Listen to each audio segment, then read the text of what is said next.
I am super excited to have you join me on this new season of Agribusiness Weekend Show, Season 6. It's been a long journey right here on the Agribusiness Weekend Show, and I'm pretty sure that this platform has helped you increase the visibility and the knowledge, information that you need to have about your agribusiness. Welcome to the show once again. If you haven't subscribed to our YouTube channel, this is the right time to do so. Do well to follow us on all our social media platforms, and please subscribe to our YouTube channel. Welcome to the show. I'm Joyla Baramusas.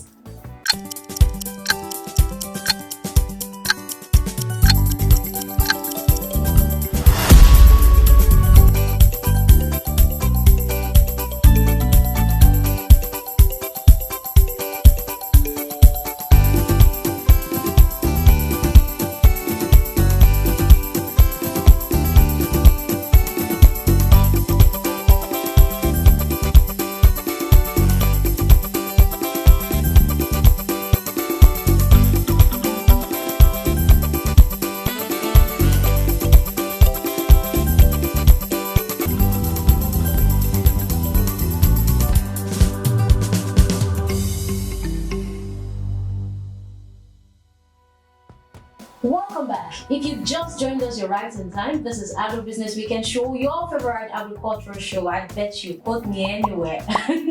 Alright, so climate smart agriculture seeks to increase sustainable productivity, strengthen food security, and environmental benefits. Today, let's take a look at adapting climate smart technology to enhance agricultural productivity. And on set with me is the CEO of Dikwa Farms Limited, Egbemode Abayomi. You're welcome to the show. Thanks for having I hope I did more than you need. No, you tried. Thank you for joining me on the Agribusiness Weekend Thanks show for having today. me. Thanks. All right, so Abayomi, talking about adapting smart technology to enhance productivity, agricultural productivity. What are these climate smart technologies here? Yeah, there are a couple of climate smart technology that I'm very certain we use currently in Nigeria. Some, they include the greenhouses, mostly the net greenhouses are the ones we use basically here. Okay. Open field irrigation. Okay. And the third one, which might be expensive, is the soilless farming, and it's championed by Samson Ogboli. Sure. In Nigeria right now. Yeah, we're very close to Samson Ogboli. Yes. Now, but when it comes to this smart agriculture, what are their roles in producing a sustainable agricultural Okay. system? One of the major roles, which I really appreciate it for, is the ability to produce crops all year round without having to depend on any form of weather. It increases productivity because it's a conditioned environment. There's little pest and disease that is able to happen to your crops. The crops usually come out bigger and fresher, and it's very good for organic farming also. Okay. Yes, and though it needs some form of expertise, it's just the right way to go. So are you making use of these smart technologies in your farm? Yes, I currently make use of greenhouses and also open field irrigation, where we irrigate. That one is not just on the normal soil, opened with drip irrigation. But you and I know that climate is changing. Our climate is definitely. Changing. Yeah, so how does it affect agriculture, and where does this technology come in? Okay, so I've been affected by the climate change, which really made me adapt climate smart technology. In that I used to have 15 hectares of farmland in Oyo State. Oh, wow. And like throughout last year, twice, even the previous year, when I planted maize, I try and do maize in large scale, dry and store. But because of the poor rainfall, most of them, you'll probably get nothing from it. It's very, very discouraging. Sorry about that. Yeah, so you can. Farmers now are open to the idea of adapting climate smart technology, especially like open field irrigation. A lot of farmers are going into it. So I adapt open field irrigation and greenhouses for planting. So, and it's been smoothed out the way? Yes, I think there's some form of expertise that will be needed. That's why I really appreciate what DesignGov did when we got our greenhouse. So what they did was they'll give you an agronomist for a year. Okay. And they pay the agronomist, you don't pay. But you have to provide a farmhouse. Yes, so once you can get an agronomist who is trained in whatever crop you want to do to help you produce for 1 year, you can study. So what can you tell the likes of your farmers, like farmers colleague, who are being affected by the change of climate presently?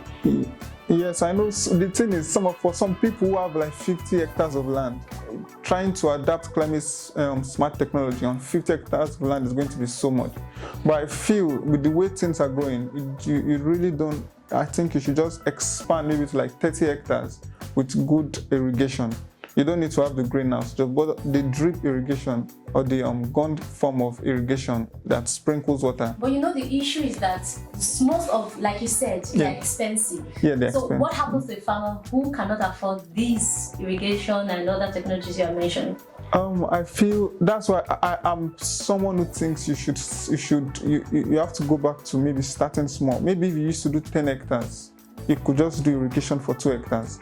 You get a very, very good result from just that 2 hectares, as long as you're able to monitor, the water inflow that's going into it, which is what I did. Okay. I used to have 15 hectares, and I was like, I can't just come back to a greenhouse because we have 3 greenhouse kits.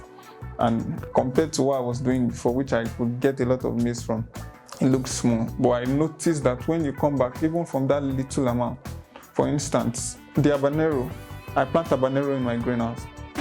Once you start the habanero, after 4 months, it starts producing. And once it is is done properly, you harvest for 2 years. And I harvest weekly. So that is another good form. That's another advantage of the climate smart technology, like the greenhouses. It might be very little, but what you get from it over the years. So your take home is that farmers should start adapting climate smart. Yes, it's the only way to go right now. And even if they want to start small. Yes. But I heard some time ago that in agriculture, the bigger your investments, the bigger your. Yes. And so how can you justify that? I've always been somebody who is all about starting small. You start from somewhere, you learn. I've made a lot of mistakes too. I was trying to do 15 hectares. I didn't know the right way to go. I didn't, with the knowledge I have now, I wish I had started small. But if you have the funds and you need an agronomist or somebody to hold your hands, then you can. But for somebody like me, I needed to start to go back again. Needed an agronomist to hold my hands, but that climate smart technology is very vital now. A lot of farmers I know. So tell us the step by step. First thing is to start small. Start small. Secondly is you now pick the climate smart technology you want. Okay. And any of these. Any of these, yes. But I think the cheaper one to go for amongst the 3 I've mentioned is the open field irrigation. A lot of farmers at Ekpe have really, really adopted that. Oh, wow. A lot of farmers have really adopted that. So that's the second way to go. And then, picking the right crop, finding market for the crop you want to, go into. Yes. All right. Let's take a short break. When we come back, the show continues. Don't go anywhere.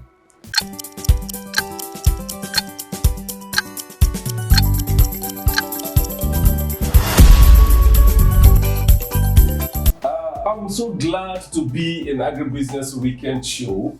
It's a fantastic place. It's a room of knowledge. It's a room full of information. It's a place where you can build up your dream and fulfill your dream and see them happen right before your eyes. It's a lovely place. I want you to subscribe and keep following. See you. Bye.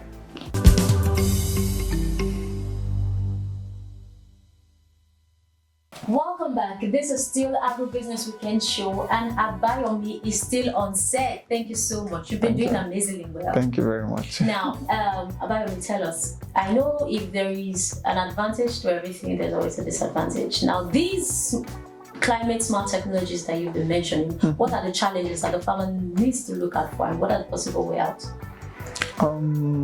I think one of the major challenges of this technology is the high cost of starting up. Because, for instance, if you want to start an open field irrigation, you have to have a bore. and that is going to usually cost you. And especially if you don't own the land, doing a bore on another person's land doesn't make a lot of sense. Exactly. Because you are leasing the land. Yeah. And I've had cases where after a year the person is like, okay, you can't renew. They just take over everything. There's nothing you can actually do. So you pack your ball. You can't do that because everything is there and you have sunk like 300, 400. Sometimes in some cases in Oyo, because of the rocky parts, you can spend up to 1,800,000 Wow. on doing it.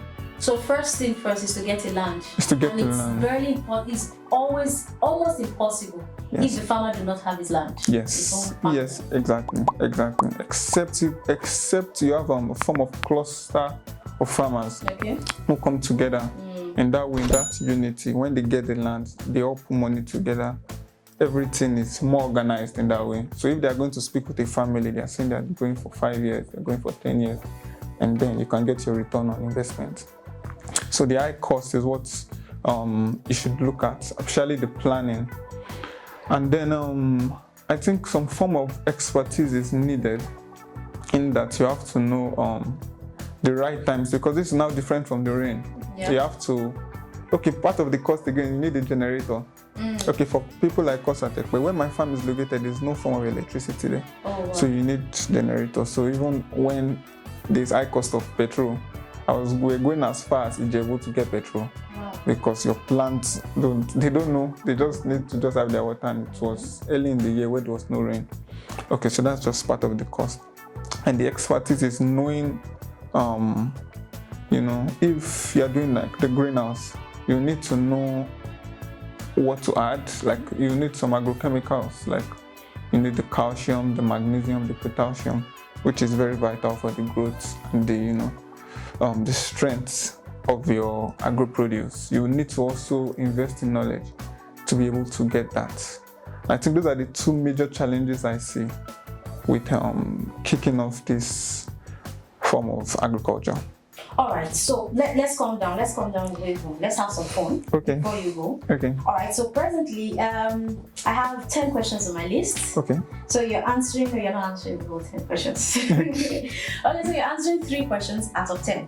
Okay. You're going to pick randomly. You pick a number. Okay. And then you go. So let me get your first number. Let me go with 2. Number 2. Abayomi, do you dance? The way I'm looking at you, there's dance in your eyes. No dancing. I'm serious. The way I'm looking at you, there's dance in your eyes. I don't really dance. Okay, you don't really dance, but you dance, but you don't really dance. Just maybe in the corners of my bedroom. Corners of your bedroom. Yeah. Alright, so Abayomi, please give us your best dance steps. It means you have to stand up and at least do something for us. Like what type of dance are you looking at? Anyone. Let me see. Okay, shaku shaku. Hey. Yeah, oh, that's fine. So you're not just a farmer, you're a dancer. Yes, so you add that to your profile. Yes, I will. After this show, I will. You just discovered a talent for you. Okay, I'll put that on. Alright, that's amazing. Let me get your second number. Okay, let me go with 4. Number Go with 4. even numbers. Okay, so Abayomi, where is the most beautiful place you've ever visited? I ever visited. Let me see Dubai. Dubai. Yes. Tell us about it. Dubai is like, I don't know how to put it. It's especially for tourism. So they go all out for that. And then the places you visit, their mentality of if they want to kick off something at the end, they want to be the best in the world, really makes them very different. So if they are going to their... I'm pretty sure next year, Agribusiness Weekend will be in Dubai. Okay. You take me along. Saying Amen. Alright, let me get your next number. Last number before we go. 8. Number 8. What's your favorite food? Eba and ilala sipo. What's that? Concoction okra. That okra that will have, meat, pomo, everything in it. Orishi. Orishi. That's the word. Exactly. Yeah. Orishi. I love your choice. Thank you so much for coming on the Agro Thank you Business for having Weekend me. I Show. We had a appreciate it. great time with you. And on behalf of I and the Agro Business Weekend team, I want to give you this package. To Okay. say thank you for coming to the show. Thank you very much. Thank you. I really appreciate it. Alright, so this is where we draw the curtain on today's episode of the Agro Business Weekend Show. I hope you've learned a lot on adopting climate smart technology in enhancing agricultural productivity. Still will come your way next time, same time next week. Do not forget to follow us on all our social media platforms and do also subscribe to our YouTube channel. Do have a wonderful weekend. Bye for now.